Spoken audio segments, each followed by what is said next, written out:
ನಾನು ಮತ್ತೆ ನನ್ನ 4 ಜನ ಫ್ರೆಂಡ್ಸ್ ಕೂತ್ಕೊಂಡು ಎಣ್ಣೆ ಹೊಡಿತಿದ್ವಿ ನೈಟ್ 2 ಗಂಟೆವರೆಗೂ. ಆಚೆಯಿಂದ ಸಡನ್ ಆಗಿ ಏನೋ ಸೌಂಡ್ ಬಂತು. ಹೋಗ್ ನೋಡಿದ್ರೆ ಯಾರೋ ಒಬ್ಬ ಸರಿ ಡಿವೈಡರ್ ಕೊಟ್ಟು ದಬಾಕೊಂಡ್ಬಿಟ್ಟವನೆ. ಗಾಡಿ ಅವನ ಮೇಲೆ ದಬಾಕೊಂಡ್ಬಿಟ್ಟೈತೆ. ನಾನ್ ನನ್ನ ಫ್ರೆಂಡ್ ಗೆ ಹೇಳಿದೆ, ಮಚ್ಚ ಹೋಗಿ ಗಾಡಿ ಎತ್ತು ಅಂತ. ಅವ್ನ ಆಗಲ್ಲ ಅಂದ. ಯಾಕೋ ಅಂದ್ರೆ ಯಾರಿಗ್ ಗೊತ್ತು ಮಚ್ಚ, ಚೋಳಿ ಜಾಸ್ತಿ ಐತಲ್ಲ, ಬೆಡ್ಶೀಟ್ ಸಿಕ್ಕಿಲ್ಲ ಅಂತ. ಅವ್ನ್ ಗಾಡಿನೇ ಹೊಚ್ಕೊಂಡ್ ಮಲ್ಕೊಂಡಿರ್ಬೇಕು ಅಂದ.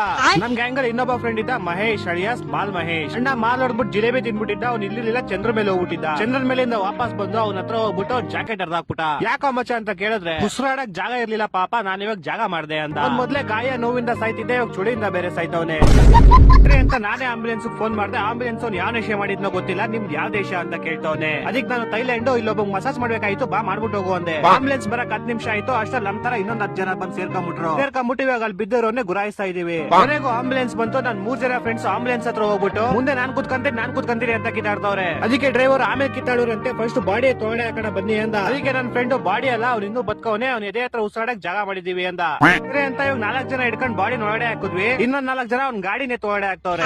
ಡ್ರೈವರ್ ಗೋಳಿ ಮಕ್ಕಳ ಆಂಬುಲೆನ್ಸ್ ಇದು ಟಾಟಾ ಎಸಿ ಅಲ್ಲ ಅಂದ. ಸರಿ ಅಂತ ಗಾಡಿನಲ್ಲೇ ಬಿಸಾಕ್ಬಿಟ್ಟು ಫ್ರಂಟ್ ಸೀಟ್ ಅಲ್ಲಿ ಮಾಲ್ ಮಹೇಶ್ ನ ಕುಂಡಿಸ್ಬಿಟ್ಟು ಆ ಬಾಡಿ ಜೊತೆ 10 ಜನ ಹತ್ಕೊಂಡ್ರು. ಹೋಯ್ತಾ ಇರ್ಬೇಕಾದ್ರೆ ಮಾಲ್ ಮಹೇಶ್ ಡ್ರೈವರ್ ಹತ್ರ, ಬ್ರೋ ಬೋರ್ ಹೊಡಿತಿದೆ ಸಾಂಗ್ ಹಾಕಲ್ವಾ ಅಂದ. ಅದಕ್ಕೆ ಆ ಡ್ರೈವರ್ ಈ ಗೋಳಿ ಮಕ್ಕಳ ಹತ್ರ ಏನ್ ಕಿತ್ತಾಡೋದು ಅಂತ ಚಂದನ್ ಶೆಟ್ಟಿ ತಕಿಲ ಸಾಂಗ್ ಹಾಕ್ತಾ. ಹಿಂದೆ ಇರೋ 10 ಜನ ಆಂಬುಲೆನ್ಸ್ ಡಿಸ್ಕೋ ಲೈಟ್ ಅಲ್ಲಿ ಚಂದನ್ ಶೆಟ್ಟಿ ಸಾಂಗ್ ಡ್ಯಾನ್ಸ್ ಆಡ್ತಾ ಇದೀವಿ.